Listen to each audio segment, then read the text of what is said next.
আমি হাওড়া জেলায় জলসা করছি, এই বাচ্চা ছেলেটা, আমি স্টেজে গিয়ে বসলাম, আমি আর আমার ম্যানেজার, সে আমি যাওয়ার পরে দেখলাম কিয়াম করতে লাগলো। আমি চুপচাপ বসে আমি আমার কাজ করেছি, আমি কোরআন হাদিসের কথা বলবো, আমার কাছে কিয়াম জায়েজ না, আমি বসে চলে এলাম। আমি আমার বয়ান করে বাড়ি চলে এলাম। একদিন পরে পেছনে গিয়ে দেখছি মুনাফিকি করছি। একজন গালি দিলে ইয়াসিনকে লাথি মেরে ফেলে দিতাম আমি থাকলে, ওই সব হুজুরদের ছেলে, আমি কিছুই মনে করিনি, আমি উত্তর দিয়েছি। এই হুজুর ফতোয়া দিচ্ছে এদের পেছনে নামাজ পড়লে নামাজ হবে না। আর বিশ্বাস করুন, আমি আমার ড্রাইভারকে শিখিয়ে আসিনি, একজন উঠে যান ড্রাইভারকে জিজ্ঞেস করুন, গত বছরে ফজরের নামাজ পড়ে 1 ঘন্টা বয়ান করেছি কোলাঘাট। আমি দাওয়াত লুব না, তারা ছাড়বেন, আমি বললাম সময় নাই। বলে হুজুর এখানে এসে জলসা করে ঘুমাবেন, ফজরের পরে 1 ঘন্টা বলবেন, তাহলে আমাদের হয়ে যাবে। আমরা এত যখন বলছো যাব। আমি গিয়ে ঘুমালাম, সেখানে রাত 3টেই ঢুকেছি, ফজর পর্যন্ত ঘন্টা 1.5 ঘুমিয়েছি। আমাকে উঠিয়ে নিয়ে গেল মসজিদে, উজু করলাম, ফার্স্ট কাতারে বসেছি আমি। তখন মুসল্লিরা আসে নাই, হুজুরের বয়ান চলছে স্টেজে। আমাকে ইমাম সাহেব বললে ভাইজান আপনি নামাজটা পড়ান। আমি দাঁড়িয়ে গেলাম, নামাজ পড়ালাম। ওই হুজুর আমার পেছনে নামাজ পড়লো। এরপর বিশ্বাস করুন, এই লোক স্টেজে বলছে তোমরা এদের পেছনে নামাজ পড়ো না, কিন্তু সে নিজে আমার পেছনে নামাজ পড়ছে। কথাটা বুঝতে পেরেছে? আর আমি আপনাকে বলে যাচ্ছি, যে কোনো ইমামের পেছনে নামাজ পড়বেন, খালি দেখে দিবেন সে যদি কবর পূজারি হয়, শিরকে লিপ্ত থাকে, আল্লাহ ব্যতীত অপরের উপরে বিশ্বাস রাখে, সে যদি মানুষের কাছে ধোকাবাজি করে, তাবিজ তেল পড়া পানি পড়া বিক্রি করে, তার পেছনে নামাজ কথা বলে না পড়বেন।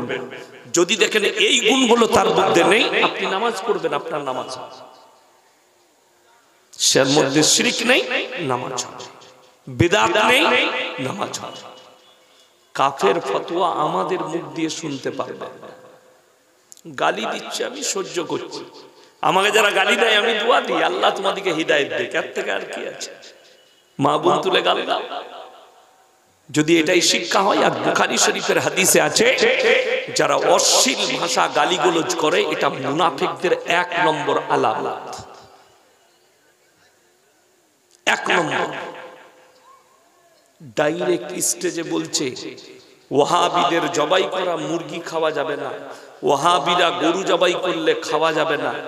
আরে ভাই, দিল আর দিমাগ থেকে ভেবে চিনতে ফতোয়া দাও, ভেবে চিনতে। তুমি কোথায় গিয়ে বিপদে পড়বে তোমার জানা নেই।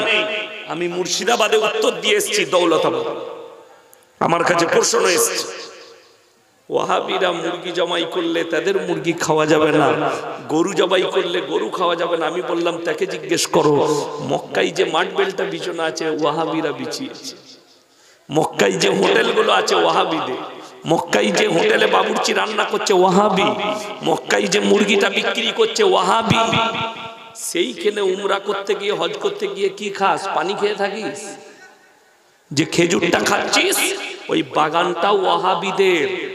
কথাটা বুঝতে পেরেছেন না পারেননি?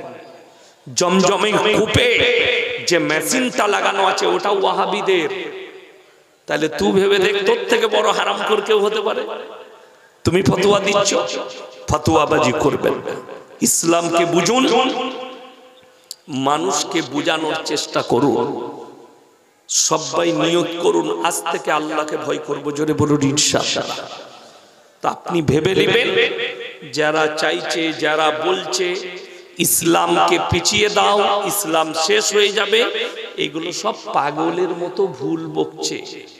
ইসলাম যদি শেষ হয়ে যেত, মক্কাতেই শেষ হয়ে যেত। আল্লাহ নবী জানাবে মুহাম্মাদুর রাসূলুল্লাহ, সকলে বলুন সাল্লাল্লাহু আলাইহি ওয়াসাল্লাম, তিনি কাবা ঘরে কোরআন পড়ছেন। বেঈমান কাফেররা বাইরে তাবলীগ শুরু করেছে। কিসের তাবলীগ? وقال الذين كفروا لا تسمعوا لهذا القرآن ওয়ালগাউ ফীহি লাআল্লাকুম তাগলিবুন। হে নবী, তুমি যে কোরআন আবৃত্তি করো, বেঈমান কাফেররা বাইরে তাবলীগ করছে, নবী যে কোরআনটা পড়ছে কোরআন শুনো না, হাততালি মারো আর কানেতে আঙ্গুল দাও। তারপরও ইসলামকে রুখতে পেরেছে? কথা বলে।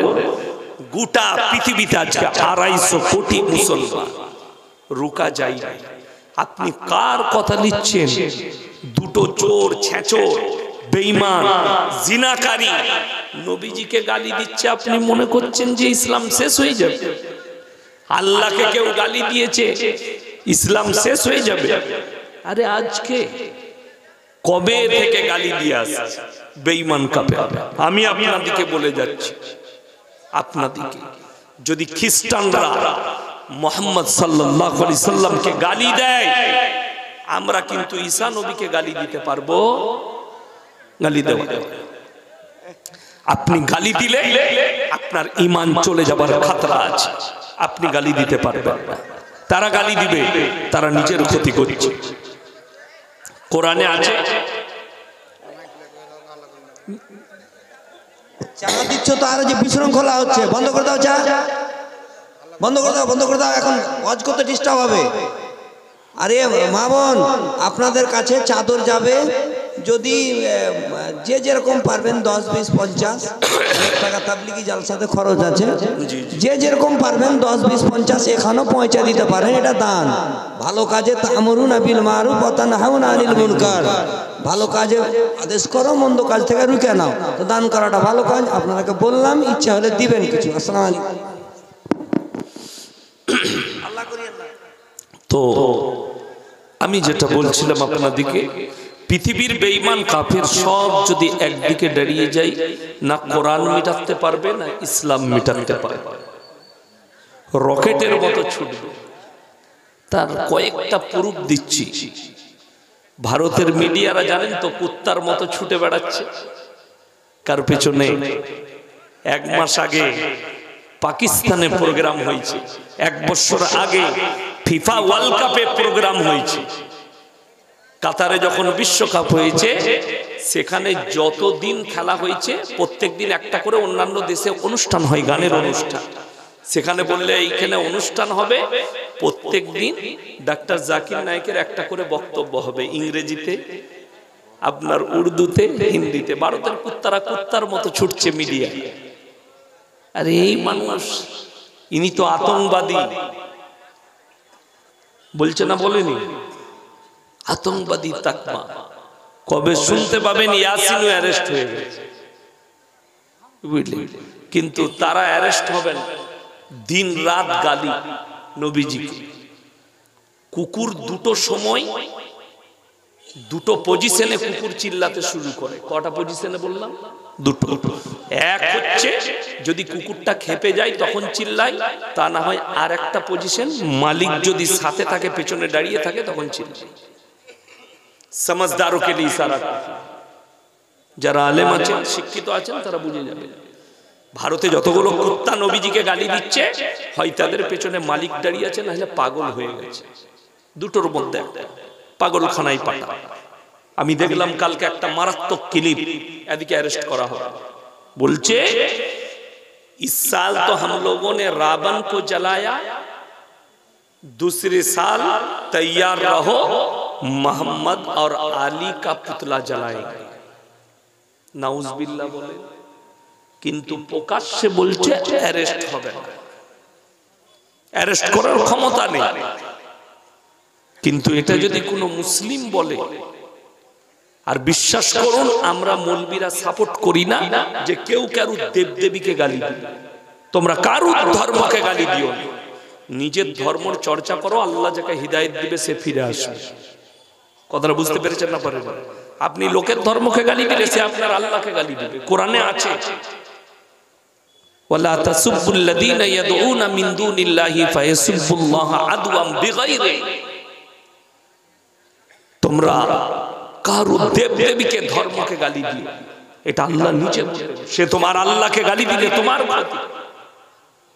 আপনি নিজের ধর্মটাকে বুঝান। আপনি আজকে নিজেকে মুসলিম বলে দাবি করেছি আমরা, এবং এটা মানি যে আমরা মুসলমান। আমি কালকের জলসাই বলেছি, আল্লামা ইকবাল বলেছেন, ইস ঘর কো আগ লাগি ঘর কি চিরাগ। মুসলমান তোমরা নিজের ঘরে নিজের আগুন ধরিয়েছো। আমি কয়েকটা প্রুফ দিয়ে যাব। নাম্বার 1, স্টেজে আমাদেরকে দেখতে পাচ্ছে, আমার তো দাড়ি বের হয়নি, ভাইজানেরও দাড়ি আছে, মাশাআল্লাহ ইনারও দাড়ি আছে। দাড়ি রাখাটা কি সুন্নাত? আচ্ছা, আপনারা বলতে পারবেন 100টা মুসলিমের মধ্যে 100 জনই দাড়ি রেখেছে? 80 জন দাড়ি চাচা মান। ঠিক বললাম না ভুল বললাম? 100-র মধ্যে, এটা আমি বেশি বলে ফেললাম।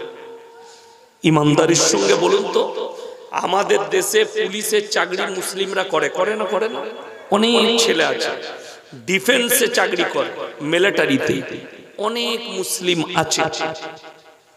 আপনাকে আমি এটাও দেখিয়ে দেব যে পাঞ্জাবিরাও পুলিশের চাকরি করে না করে না?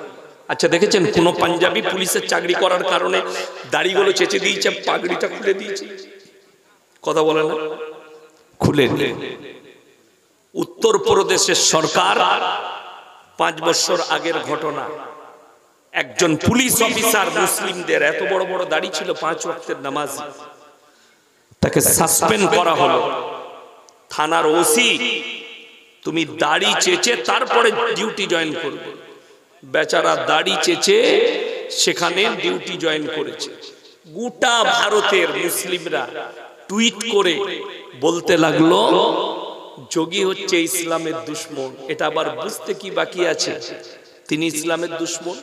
যদি একটা মুসলিমের দাড়ি চাচার জন্য যোগীজি যদি মুসলমানের দুশমন হয়, 80% মুসলমান নিজে থেকে সেলুনে গিয়ে নিজের দাড়িগুলো চেঁচে দিচ্ছে, এরা কার দুশমন আমি আপনার কাছে জানতে চাই। কথাটা বুঝতে পারেন? বড় কষ্ট লাগে। একটা পাঞ্জাবি যদি দাড়ি কাটার কথা বলে, তার গলাটা কেটে দিবে। তার নিজের ধর্ম থেকে তারা সরবে না।